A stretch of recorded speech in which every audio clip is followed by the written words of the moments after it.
자, 우리가 빌립보서 말씀을 보게 되는데요. 16번째 시간입니다.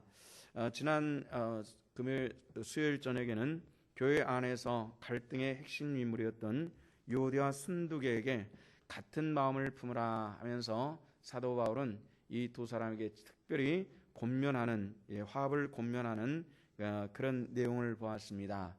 자, 우리 오늘 그 바로 다음 내용이죠. 우리가 빌립보서 4장 4절로부터 7절까지 함께 보셨는데 이제는 어떤 내용일까요? 우리 한번 살펴봐야만 합니다. 이것은 우리가 화합에서 유오디아 순두계 교회를 늘 긴장으로 빠뜨렸던 이 사람들이 마음을 하나로 해서 이제는 마음이 하나 될 뿐만 아니라 기쁨으로 나아가라. 하나님을 섬기고 함께 교회를 섬김에 있어서 함께 기뻐해야 될 것에 대해서 강조하고 가르쳐 주시는 그런 내용입니다. 특별히 우리가 빌립보서를 함께 읽으면서 그 기본은 언제나 말씀을 기록한 그런 상황을 한번 살펴볼 필요가 있습니다. 성경을 이해함에 있어서는 우리가 그 내용 하나하나만을 가지고 성경을 이해하면은 굉장히 다른 내용을 만들어 버릴 수가 있습니다. 그래서 이 빌립보 교회에 보내는 편지, 빌립보서를 기록할 때에 빌립보 교회는 어떤 형편이었나, 사회적인 형편은 어떠했고 또 교회 안에서 성도들은 어떤 형편이었나 하는 이걸 살펴봐야 되고요. 또 그리고 이 편지를 쓴 발신자인 사도 바울은 어떤 형편이었나, 이걸 잘 알지 못하면 세 가지입니다. 발신자의 형편, 그다음에 수신자인 빌립보 교회 형편, 그다음에 그 주변의 사회적인 형편이 어떠한가, 이걸 잘 알지 못하면 성경을 우리가 좀 더 정확하게 볼 수가 없기 때문에 이것은 굉장히 중요한 일들입니다. 그래서 빌립보서는 4장밖에 되지 않는, 4장밖에 되지 않는 아주 굉장히 짧은 그런 서신이고 성경이죠. 그런데 이 짧은 서신이지만은 오늘 본문에서 4장 4절부터 7절 요 4절밖에 되지 않은 곳에 또 이 기뻐하라 기뻐하라 하는 이런 말씀을 반복해 주고 있는데요. 1장서부터 4장까지 이 기쁨이라고 하는, 기뻐하라고 하는 단어가 9번 등장을 합니다. 굉장히 많이 등장을 하는데요. 왜 기뻐하라고 했을까요? 기뻐하라고 할 때 어떤 경우입니까? 사람이 막 우는 사람에게, 울지 않는 사람에게 너 울지 마라, 너 울지 마라 그렇게 하지 않습니다. 막 슬퍼하며 우는 사람에게 울지 마, 울지 마 이렇게 위로를 하는 것처럼 이 빌립보 교회에 기쁨이 있었을까요? 없었을까요? 기쁨이 없었다는 겁니다. 왜 기쁨이 없었을까요? 밖으로는 핍박이 있었고 내적으로는 갈등이 있었던 교회입니다. 당연히 교회 가면은 성도들이 긴장하게 마련이죠.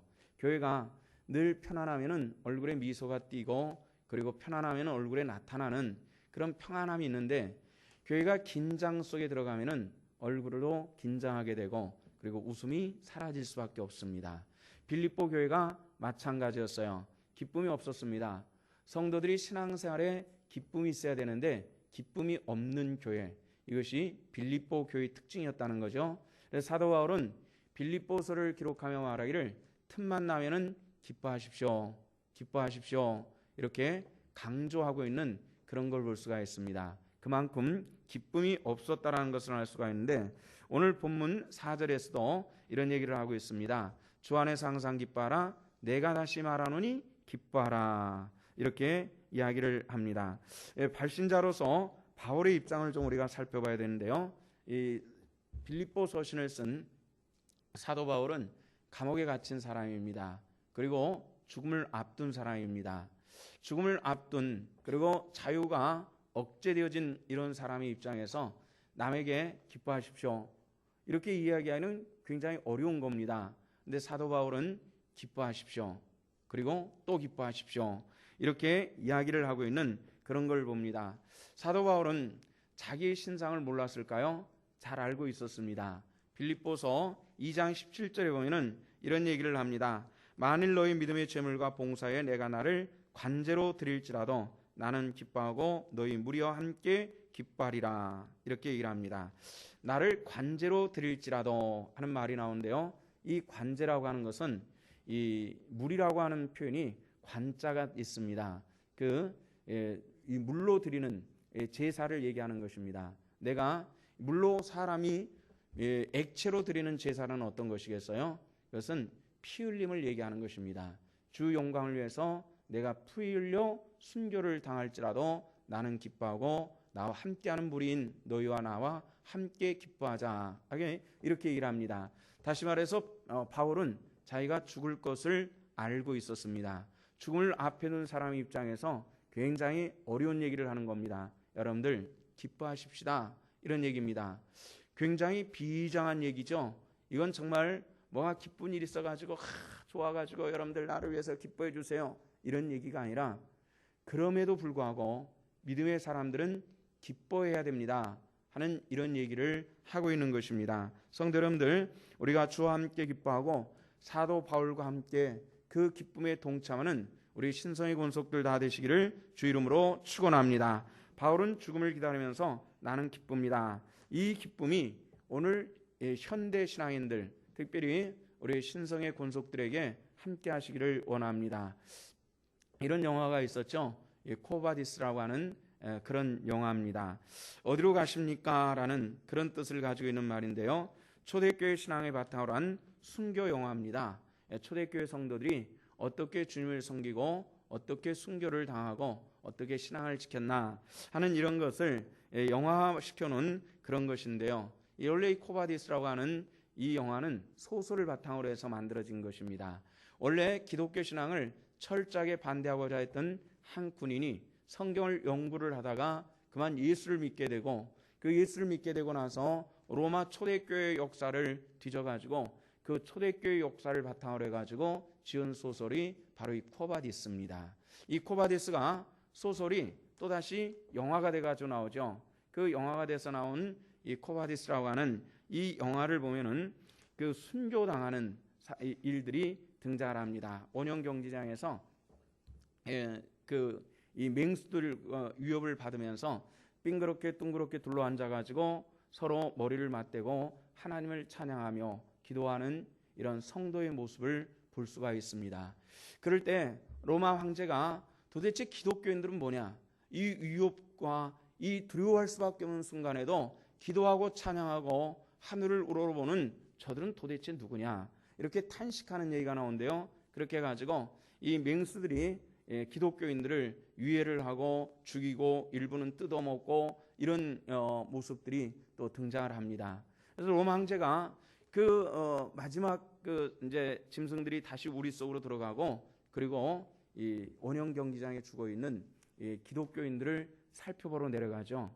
살펴보러 내려가가지고 한 순교자가 죽어 있는 그 얼굴을 보는데 그런 위협 속에서 죽은 얼굴이라면은 굉장히 얼굴이 두려움에 떨어야 되고 험악해야 되고 그럼에도 불구하고 미소 띠고 있는 이런 걸 봅니다. 로마 황제가 굉장히 미친 듯이 부르짖죠. 이건 왜 웃고 있는 거야? 왜 죽을 때까지 사람들은 왜 웃었어? 막 흥분을 합니다. 그리고 또 다른 시체의 얼굴을 보는 순간 그 얼굴도 미소 띠고 있는 모습을 보면서 아니 이 사람들은 왜 죽으면서도 웃어? 그래서 막 흥분하는 그런 내용이 등장을 합니다. 바로 이 코바디스에서 우리 지적하고자 하는 것이 뭐냐면은 기독교인들의 기쁨은 바로 거기 있다는 겁니다. 죽음의 순간까지도 마지막까지 자기 안에 모시고 있는 예수 그리스도와 함께함을 통해서 우리가 세상에 주는 기쁨이 아니라 우리 주님께서 주시는 하늘의 신령한 기쁨이 있다는 것을 우리들에게 보여주시는 것입니다. 이 기쁨이 없으십니까?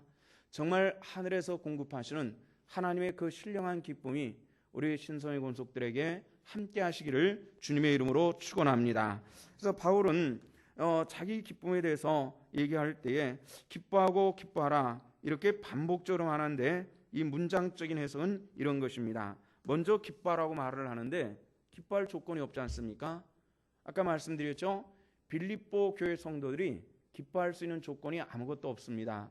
밖에는 위협적이고 그리고 안에는 갈등이고 신앙생활을 한다는 것이 기쁠 것이 없는 그런 상황입니다. 근데 사도 바울은 편지하여 말하기를 빌립보 성도들이요 기뻐하십시오 이렇게 한 번 얘기를 하는데 이 얘기를 들으면서 웬만한 사람들 같으면 뭐 기뻐할 일이 있어야 기뻐하죠 이렇게 반박할 수 있는 그런 상황입니다. 그런데 곧바로 또 다시 얘기하기를 기뻐하십시오. 내가 다시 말하는데 기뻐하셔야만 합니다. 이렇게 얘기하고 있다는 것입니다. 이 말의 뜻은 무엇을 의미하면 기쁨이, 신앙인의 기쁨엔 조건이 없습니다. 이 얘기를 말하는 것입니다. 성도 여러분들, 우리는 종종 좋을 일이 있어야 좋지 이런 얘기를 하는데요. 물론 세상적으로 어떤 편리를 추구하는 속에서 뭐 좋은 일이 하나도 없어요, 이렇게 얘기할 수 있을 것입니다. 그러나 성도의 내면 세계에서 나타나는 그 영적인 기쁨은 무엇이냐면 조건이 없다는 것입니다. 하나님께서 나와 함께 하시고 예수 그리스도께서 고난의 십자가 못 박혀 죽으심을 통해서 나를 구속하셨다는 이 한 가지 사실만을 가지고도 기뻐할 수 있는 그런 믿음의 사람들 다 되어주시기를 주 이름으로 부탁을 드립니다. 이런 반전을 두면서 이유 없이 기뻐하십시오, 이런 얘기입니다. 그 기쁨의 원천은 어디냐면은 본문에서 또다시 설명을 하는데 4절 말씀에 보면은 그 내용이 나옵니다. 4절 우리 다시 한번 함께 읽어보도록 하십니다. 다 같이 시작. 주 안에서 항상 기뻐하라. 내가 다시 말하노니 기뻐하라. 자, 왜 기뻐하라고 하는 것입니까? 무엇 때문입니까? 주 안에서입니다. 우리 한번 따라합시다. 주 안에서 기뻐하자. 그 기쁨이 우리 성도들에게 함께 하시기를 부탁을 드립니다. 자, 그 기쁨이 주 안에, 원천이 주 안에라는 겁니다. 주 밖에서 어떤 좋은 곳이 생겨서 복권이 당첨돼서 내 자식이 좋은 대학 들어가서 기쁨, 그것이 아니라는 얘기죠. 대학 도전을 했는데 몇 수를 해도 떨어져가지고 그냥 정말 어려운 환경인데 그때도 기뻐하십시오. 그 이유는 무엇입니까? 당신이 주 안에 있으십니까? 그럼 기뻐하십시오. 이런 얘기를 하는 겁니다. 성도 여러분들, 여러분들이 주 안에 계십니까? 주 안에 계십니까? 그러면 기쁨이 여러 성도들을 지배할 수 있기를 부탁을 드립니다. 주를 떠난 기쁨은 한정적일 수밖에 없습니다. 물론 저도 주 밖에 있는 기쁨이 있을 때가 있습니다. 어떤 육체적인 기쁨입니다. 어떤 제가 원하던 것이 생겼을 때 기쁨일 수 있고요. 원하는 상황이 만들어졌을 때 기쁨이 올 때가 있습니다. 이게 지속적이지는 못한 것을 여러 번 체험을 합니다. 한때 전 세계의 모든 사람들의 사랑을 받았던 여배우가 있습니다. 지금까지 역사 속에서 전 세계적으로 가장 유명한 여배우가 누구죠? 누굽니까? 마릴린 먼로죠. 아주 금발의 굉장히 아름다운 미모를 가지고 있는 그런 여배우입니다. 그런데 그 당시 마릴린 먼로와 아주 단짝을 이루었던 여배우 한 사람이 있었습니다. 타운젠트라고 하는 사람인데요. 굉장히 빨리 음악에서 사라졌기 때문에 영화를 취미 삼고 전공하는 사람 외에는 잘 알려져 있지 않는 그런 사람입니다. 이 타운젠트라고 하는 사람이 마릴린 먼로 못지않게 뛰어난 미모와 그리고 뛰어난 연기력과 그리고 많은 사람의 사랑을 받았다고 합니다. 그런데 어느 날 타운젠트가 영화계를 떠나기로 작정을 합니다. 한참 인기가 막 수직상승하고 많은 사람들에게 열광케 하는 그 사람이 어느 날 갑자기 나는 영화계를 떠나겠습니다, 이렇게 얘기를 합니다. 떠나는데 왜 떠나느냐 하는 이 문제에 있어서 지금 내가 가지고 있는 이 기쁨은 진실한 기쁨이 아닙니다. 그렇기 때문에 나는 떠나고 진실한 기쁨을 찾으려고 합니다. 그런 마지막 말을 남겨놓고 떠났다고 합니다. 그리고 마릴린 먼로는 단짝이기도 하고 라이벌이기도 하고, 그런데 마릴린 먼로는 계속 영화계에 남아서 많은 영화를 찍고 많은 남자의 마음을 설레게 하고 그랬죠. 그러다가 마약 중독도 되고 이런 우여곡절을 끝에 굉장히 젊은 나이에 세상을 떠나버리고 말았습니다. 오늘날까지 마릴린 먼로는 왜 죽었냐, 케네디와는 어떤 관계냐, 이런 얘기들이 수도 없이 끝도 없이 의혹을 제기하고 있는 그런 사람이기도 한데, 타운젠트라고 하는 사람은 그 이후로 깊은 영적인 삶을 살면서 목사와 결혼을 하고 한 시골에 조그마한 교회에 평생을 살면서 자주 이런 얘기를 했다고 합니다. 나는 참 기쁩니다. 이 기쁨은 누구도 빼앗을 수가 없습니다. 마릴린 먼로와 인기가 급상승하고 엄청난 재물을 소유하는 그녀와 다르게 아주 가난한 시골교회 목사의 아내로 살면서 내 삶은 매우 만족스럽습니다. 그 만족은 어디에서 오는 것입니까? 주 안에서 만들어지는 하나님의 축복, 심령의 하나님의 은혜가 함께 하시는 줄로 믿습니다. 우리가 그렇게 된다면 얼마나 좋을까요? 우리는 주님께서 주시는 기쁨으로 충만한 이것이 성도의 삶이기 때문에 그렇습니다. 사도 바울은 기뻐할 것이 아무것도 없는, 조건이 없는 이 빌립보 교회 성도들에게 여러분들 기뻐하십시오. 또 내가 다시 말하노니 기뻐해야만 합니다. 이 얘기를 하고 있습니다. 이 기쁨은 이 조건이 바뀌어지는, 밖에서 유혹과 안에서의 갈등이 조건이 바뀌지 않는다 할지라도 우리 안에는 누가 있습니까?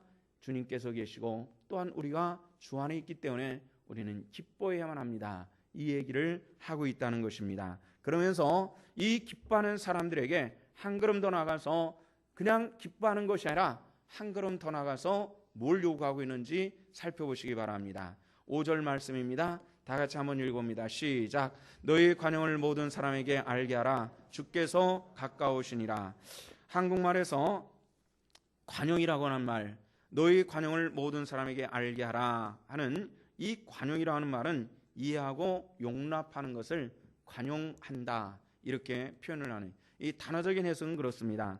성경적에서 말하는 성경적 해석인 이 관용이라는 말이 손해나 역경을 당해도 쉽게 동요하거나 넘어지지 않고 심령의 평정을 유지하는 영적인 인내를 관용이라 이렇게 얘기를 했습니다.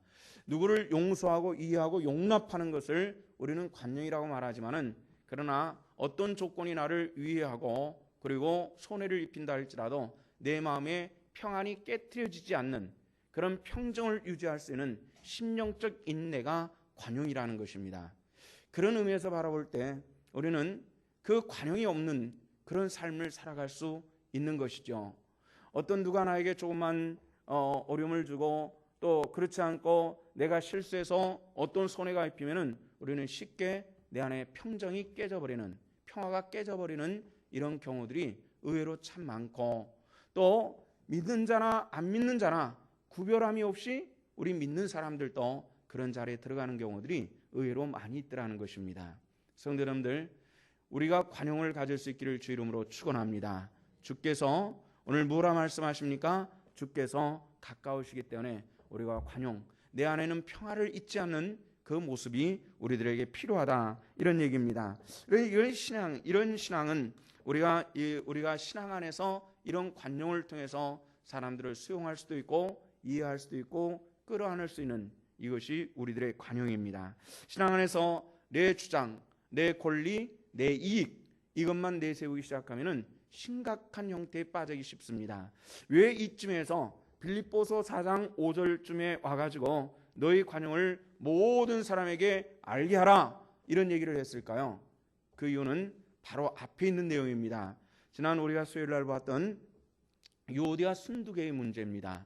유오디아 순두개는 어떤 사람이라고 그랬죠? 유오디아는 순두개보다 신앙의 선배입니다. 그리고 학자들은 이 유오디아는 루디아일 것이다라고 그렇게 지칭하는 사람이 이 유오디아입니다. 그것이 우리가 역사적으로 정확하게 그 루디아가 유오디아인지 아닌지 그걸 규명할 수는 없습니다만은 상당히 많은 학자들이 유오디아는 루디아다 이렇게 주장하고 있기 때문에 우리가 루디아라고 얘기할 수 있겠죠. 근데 유오디아가 빌립보 교회를 세우는 일에 빌립보 지경의 첫 번째 신자입니다. 이 말의 뜻은 뭐냐면은 빌립보 교회의 첫 번째, 다시 말해서 설립을 유도했던 굉장히 공신이었다는 겁니다. 이 공신이 나중에 교회가 성장해 처음에 교회가 연약할 때는 한 사람이 들어오는 것도 굉장히 귀하게 여겼을 겁니다. 반갑습니다.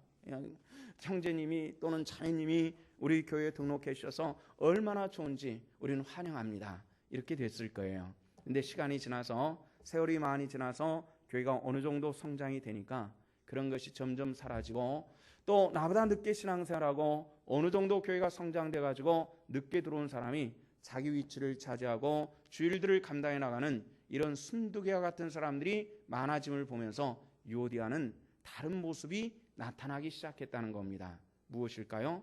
시기와 질투들, 이런 것들이 심각하게 나타나는 이런 모습들이 교회 안에 일어나기 시작했다는 것입니다.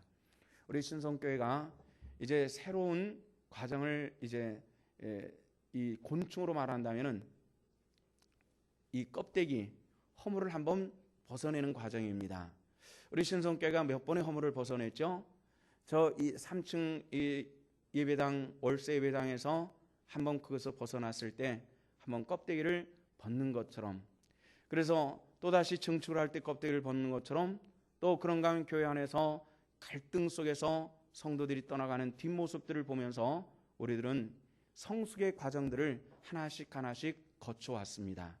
또 지금 우리가 예배당을 10개월 동안 짓고 입당해서 예배를 드리는 것도, 이것도 껍데기를 하나 벗는 거거든요. 이 말의 뜻은 뭐죠? 한 단계의 성숙을 해나가는 과정이라는 것입니다. 이런 성숙해 나가는 과정 속에서 앞으로 우리 신성교회에 어떤 유형의 사람들이 어떻게 들어와서 자리를 잡고 신앙생활을 하는지 우리는 예측할 수는 없습니다. 가장 중요한 것은 무엇이냐면 우리가 그들을 수용할 수 있는 넉넉한 가슴들을 얼만큼 가지고 있느냐, 이것이 우리들에게 굉장히 중요한 요소라는 것을 기억하시고, 이 신성교회 유오디아는 존재해서는 안 된다는 겁니다. 유오디아는 한 자연적인 인간은 있을 수 있으나 그 심령을 지배하고 있는 이런 모습들이 교회 안에서는 나타나지 않을 때 교회는 평안해 갈 수 있고, 유오디아와 순두개를 통해서 교회 안의 갈등을 통해서 성도들의 기쁨을 잃어버리는 이런 모습들이 우리 신성교회는 나타나지 않기를 주 이름으로 축원합니다. 그래서 정말 교회는 우리가 모든 사람을 수용할 수 있고, 품이 넘다고 하는 것은 무엇입니까? 많은 유형의 사람들을 수용할 수 있는 것이 넓은 품을 가지고 있는 것입니다. 우리 신성교회가 가급적이면 넓은 품을 가질 수 있는 그런 교회가 되기를 소망합니다. 그래서 모든 사람들이 교회 안에 들어왔을 때 상처를 치유받을 수 있고, 연약해진 사람이 강해질 수 있고, 낭망했던 사람이 소망을 가지고 나갈 수 있는 그런 우리 신성교회가 되어질 수 있기를 주님의 이름으로 축원합니다. 이것이 우리가 관용을 갖고 이것을 모든 사람으로 알게 하라 하는 우리 사도 바울의 가르침을 볼 수 있는 그런 내용입니다. 여기서 사도 바울은 5절에서 너희 관용을 모든 사람에게 알게 하라, 주께서 가까우시니라, 이런 말씀을 했는데, 이 말은 주님께서 곧 재림하실 것을 말한다. 사도 바울은 예수님께서 언제 재림하실 것을 잘 모르고 곧 가까우는, 예수님께서 곧 가까이 올 것처럼 그렇게 얘기를 했다, 이렇게 주장하는 주석가들도 있습니다만은, 데살로니가서도 사도 바울이 집필한 성경이거든요. 데살로니가서 5장 1절에 보면은 그런 주장과는 조금 배치되는 다른 내용이 나옵니다. 여기서 보면은 형제들아, 때와 시기에 관해서는 너에게 쓸 것이 없음은 주의 날이 밤에 도적같이 이룰 줄을 너희 자신이 자세히 알미라, 이렇게 기록을 해놓고 있습니다. 주님께서 언제 재림하시는지 우리는 알 수가 없어, 이런 얘기입니다. 다만 우리는 언제 오셔도 주님께서 오늘 밖에, 문 밖에 서서 정말 사도 요한이 말하는 것처럼 문 밖에서 두드리는 것처럼 가까이 오셨다 할지라도 우리가 주님을 영접함에 부끄러움이 없는 그런 자세를 가지고 신앙생활을 해야 될 것이다, 이런 의미에서 주께서 가까우시니라, 이 말씀을 해주셨다는 겁니다. 여러분들 주님께서 가까이 오셨음을 믿으시기를 바랍니다. 오늘 내게 가까이 오셔서 내 심령의 문을 붙들고 문을 열어달라고 하시는 주님의 음성에 귀를 기울일 수 있는 이런 하나님의 권속들 될 수 있기를 원합니다. 바울도 주님이 언제 오실지에 대해서는 알지를 못했습니다. 다만 언제 오실지라도 우리는 부끄러움이 없는 자리에서 주님을 영접하자는 것이죠. 자, 주님께서 언제 오실는지, 주님의 재림의 때가 우리에게 날짜와 시간이 다 알려지지 않는 상태에서 우리는 주님의 재림의 때를 기다리고 있습니다. 여러분들, 지난 5억 년 동안에 전 세계가 4번이 멸종의 기간이 있었다고 합니다. 4번의 멸종 기간이. 그래서 공룡 시대도 멸종을 했고요. 이런 멸종의 기간이 여러 번 있었는데, 지금 21세기는 멸종의 시작을 알리는 그런 시기라고 합니다. 이건 학자들의 주장입니다. 그 이유는 무엇이죠?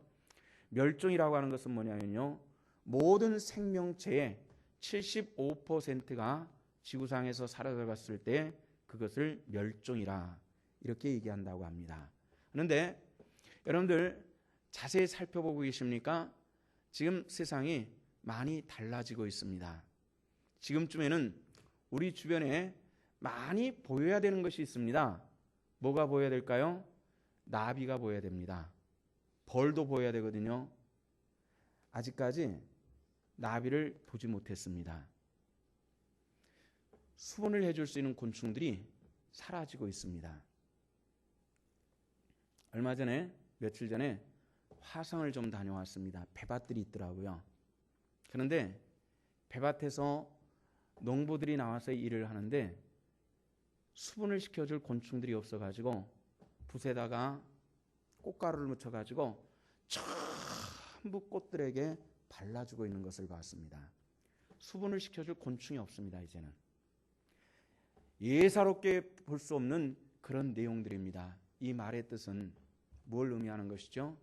수분해준 곤충이 없다면요, 우리가 먹고 살기 위해서 과수들에게 사람들이 인공수정을 시켜줄 수 있지만은 자연에 있는 것들은 곤충, 충매화들은 인공수정을 시켜줄 수가 없기 때문에 충매화들은 곤충으로 인해서 수분을 해야 되는 식물들은 장차 서서히 사라진다는 겁니다.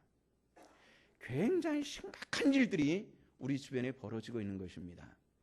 이것이 상징하는 것은 뭐냐면은 주님의 가까이 오심을 우리들에게 보여주고 있는 것입니다.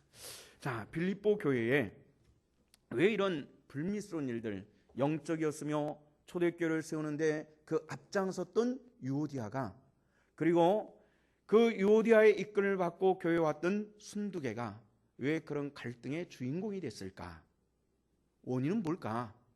이것을 사도 바울은 제시를 하고 있습니다. 그것은 신앙생활에 문제가 있었습니다. 신앙생활에 가장 중요한 문제들이 있을 수가 있습니다. 그것은 뭐냐면은 이런 것과 같습니다. 차가 뭔가 모르게 문제가 있다 싶어가지고 차량 정비업소에 끌고 가면은 뭐부터 오죠? 제일 먼저 바퀴부터 봅니다. 바람이 빠졌나 안 빠졌나 그걸 봅니다. 그 다음에 두 번째는 뭘 보죠? 뚜껑을 열어서 엔진 오일을 얼만큼 썼나, 갈아야 될 때가 됐나 안 됐나 이걸 봅니다.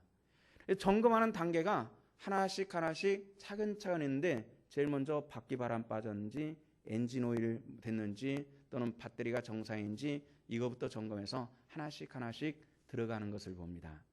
우리가 신앙에 문제가 있을 때는 반드시 어딘가에 고장나는 부분이 있다는 겁니다. 배터리 가게에서 제일 먼저 엔진 오일 펑크 났는지 바람 이런 걸 점검하는 것처럼 가장 먼저 여러분들의 기도 생활을 점검해 볼 수 있기를 부탁을 드립니다.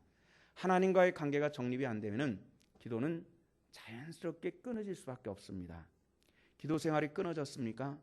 예전엔 그렇게 뜨겁게 기도했던 내 기도가 막히고 있습니까? 그럼 문제 있다라고 생각하는 것은 100% 틀림없는 일들입니다. 진정 신앙인들은 문제가 있다면요, 어떤 세상에서 오는 또는 영적으로 어려운 문제가 있으면은 먼저 무릎 꿇고 하나님께 기도합니다. 그러나 거짓된 신앙은 문제가 있으면은 기도의 문을 닫아버리는 이런 특징이 있는 것이죠. 또 하나는 예배입니다. 하나님 앞에 내 예배가 상달되어질 만한 그런 예배가 될 수 있기를 원합니다. 그 상달되어진 예배는 무엇입니까? 진실한 예배입니다. 이 두 가지, 예배와 기도 생활의 이 두 요소는 건강한 신앙생활에 굉장히 중요한 바로미터와 같은 것입니다. 우리 신앙이 어디 있는가, 어디에 떨어져 있는가 살펴볼 수 있기를 바랍니다. 그래서 사도 바울은 6절에서 이런 얘기를 합니다. 아무것도 염려하지 말고 오직 모든 일에 기도와 간구로 너희 구할 것을 하나님께 감사하며 아뢰라, 이렇게 말씀하고 있습니다. 어떻게 하나님께 아뢰라고요? 감사함으로 하나님께 아뢰라. 참 사도 바울은 이 빌립보 교회 성도들에게 말할 때에 외적으로는 위협이, 안쪽에는 갈등이, 감사와 기쁨은 존재하기 어려운 상황 속에서 기뻐하십시오, 감사로 기도하십시오, 이렇게 얘기하고 있다는 거예요. 굉장히 상황으로 볼 때는 역설적인 그런 상황을, 그런 얘기를 하고 있는 것입니다. 성도의 신앙의 깊은 곳에서 감사를 잊어버릴 때 우리 신앙은 파손하기 때문에 그렇습니다. 기도와 예배를 소리하는 신앙은 이유불구하고 거짓될 수 있는 것입니다. 우리가 파손해가는 신앙이 아니라 기도할 때 큰 유익이 생기는 것이 있습니다. 그 유익은 무엇일까요? 기도할 때 생기는 유익이 있습니다. 어떤 것이 생길까요? 응답하시니까 내가 돈 없어가지고 기도했더니 하나님께서 주시더라고요. 그런 유형의 기도, 이런 어린아이와 같은 수준의 얘기를 좀 떠나서요, 하나님께서 내가 기도할 때 하나님께서 이 기도에 대한 응답을 어떻게 처리하시는가를 한번 살펴보시길 바랍니다. 7절 말씀해 보시면은 그런 얘기가 나오죠. 우리 답을 한번 찾아보시기 바랍니다. 7절입니다. 다 같이 시작. 그리하면 모든 지각에 뛰어난 하나님의 평강이 그리스도 예수 안에서 너희 마음과 생각을 지키시리라. 아멘. 자, 뭘 한다고요? 그리스도 예수 안에서 너희 마음과 생각을 지키시리라. 누가 지키시는 거예요? 하나님께서 지키신 줄로 믿으시기를 바랍니다. 우리의 행하는 것, 우리의 생각하는 것, 이 주관자가 하나님이 되셔서 우리를 지키시겠다. 성경 그렇게 말씀하고 있지 않습니까? 성도 여러분들, 신앙은 내 주관을 따라서 행하는 것은 신앙이 아닙니다. 그것은 고집입니다. 자아가 깨지지 않은 덜 익은 신앙의 풋설을 잃은 사과와 같은 모습이 바로 그런 모습인 것입니다. 나 진정한 신앙은 하나님께서 나를 이끄시고 지도하실 때에 거기에 순종하며 순응한 것이 하나님 백성의 진정한 모습인 줄로 믿으시기를 바랍니다. 그럴 때 오늘 성경에서 뭘 하겠습니까? 하나님의 평강이, 이런 얘기입니다. 또 빌립보서는 기쁨뿐만 아니라 평강이라는 단어도 자주 등장을 합니다. 평강이라는 말을 성경에서는 에이레는 말을 사용을 했는데요, 평화와 같은 단어로 쓰이기도 했습니다. 세상의 평강과 하나님의 주시는 평강은 다른 것입니다. 세상에 주는 것은 뭐예요? 세상에 주는 것은 하나님의 주시는 것과는 다르다는 것입니다. 주님의 평강은 소유라든지 조건이 아니라 내 배에서 생수처럼 솟아나는 것이 주님 주시는 평강이다. 이렇게 말씀을 했습니다. 한없이 솟아나는, 샘물처럼 솟아나는 주님의 평강이 저와 여러분들을 주관해 나갈 수 있기를 주 이름으로 축원합니다. 축원합니다. 이 은혜를 잊어버리기 시작하면은, 여기에 떠나기 시작하면은 우리는 세상과 구별할 수 없는 믿음의 사람이라 할지라도 똑같이 살아갈 수밖에 없는 것이, 이것이 우리들의 삶입니다. 그러면 이 평강을 어떻게 유지할 수 있을까요? 그것은 9절에 보면은 그런 말씀이 나옵니다. 자, 9절을 우리 같이 한번, 오늘 본문에서 조금 떠나 있습니다만은 우리 9절을 한번 함께 읽어보도록 하십시다. 다 같이 시작. 너희는 내게 배우고 받고 듣고 본 바를 행하라. 그래야면 평강의 하나님이 너희와 함께 계시리라. 자, 하나님의 평강이 우리와 함께 계시는 일에 전제적인 것이 있죠. 자, 뭐라 그랬습니까? 배우고 받고 듣고 본 바를 뭐라 그랬어요? 행하라. 이렇게 말씀을 했습니다. 야고보 선생은 행함이 없는 믿음은 어떤 믿음이라고요? 죽은 믿음이다. 이렇게 얘기를 했습니다. 수많은 사람들이, 오늘 저는 한국교회 가지고 있는 굉장히 커다란 문제 중에 하나가 성경 공부에 있다고 생각하는 사람입니다. 물론 우리 교회도 성경 공부를 하고 있습니다. 조직적으로 가르치려고 애를 쓰고 있습니다.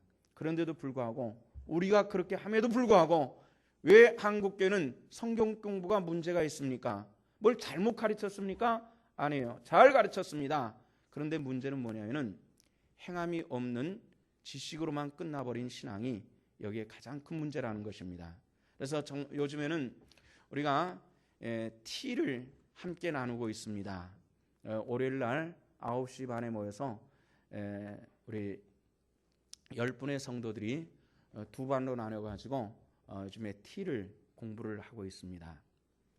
티라고 하는 것은 성경을 보면은, 내용을 보면은 아무것도 없습니다. 간단한 성경 한 구절이 딱 들어있고, 이것을 가지고 성도들이 1시간 반씩 토론을 하고, 그리고 이 말씀을 가지고 한 주간 동안 어떻게 살았는가를 얘기를 하고, 그러면서 이제 변화를 추구하고 있는, 지식을 얻고자 한다면 오지 마십시오. 그러나 여기서 우리가 행함을 통해서 변화된 믿음의 사람이 되기를 원한다면 오십시오 한 것이 바로 이 T였습니다. 10분이 지원을 해가지고 함께 지금 계속 월요일마다 아침에 9시 반서부터 때로는 11시 반까지, 아니면 10시까지, 이렇게 11시까지 이렇게 우리가 성경 공부를 하고 있는 그런 시간이 있습니다.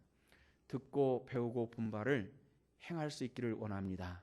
그래야 할 때에 하나님의 평강이 저와 여러분들을 지키실 줄로 믿습니다. 우리가 바울은 주를 따를 때 진실하게 듣고 본 바를 행한 사람입니다. 굉장히 교만했고요, 자신만만했던 그런 사람이었습니다. 그러나 주 예수 그리스도를 영접하고 나서 자기가 자랑했던 이 모든 것들을 전부 다 버리면서 주님 앞에 겸손히 섰고요, 그리고 알고 깨달은 바를 행하기에 굉장히 열심을 가지고, 그리고 나중에는 순교를 당할 정도로 최선을 다하며 주 영광의 일들을 해나갔습니다. 자, 그러면 우리는 과연 이 시대에 우리가 해야 될 것이 무엇일까요? 우리가 행할 구체적인 것들을 꼽아보고 있는데요, 8절에서 그 답을 이야기를 하고 있습니다. 8절을 같이 한번 읽어보십시다. 다 같이 시작. 끝으로 형제들아, 무엇이든지 참되며 무엇이든지 경건하며 무엇이든지 옳으며 무엇이든지 정결하며 무엇이든지 사랑을 받을 만하며 무엇이든지 칭찬 받을 만하며 무슨 덕이 있든지 무슨 기림이 있든지 이것들을 생각하라. 아멘. 자, 무엇이든지 사랑받을 만하고 칭찬받을 만한 무슨 덕이 있다 할지라도 이것들을 생각하십시오. 그것은 어떤 것입니까? 그리스도 예수 안에서 우리 마음과 생각을 지키시고 함께 하신 분이 누구인가를 생각해 보십시오 하는 그런 말씀입니다. 하나님께서 내 심령을, 내 삶을 주관하십니까? 그 사람은 진정한 하나님의 사람인 줄로 믿습니다. 그러나 내가 조금 흥분되면 내 자신을 통제하지 못하는 그런 삶을 살아가고 있습니까? 그러면 나는 진정한 그리스도인 됨에 실패하고 있다는 것을 믿으시기를 바랍니다. 진정한 하나님의 사람들, 참 믿음의 권속들 되셔서 마지막까지 주 안에서 기뻐하며 또 주를 기쁘시게 할 수 있는 이런 진정한 하나님의 권속들 다 되시기를 주 이름으로 축원합니다. 기도하시겠습니다.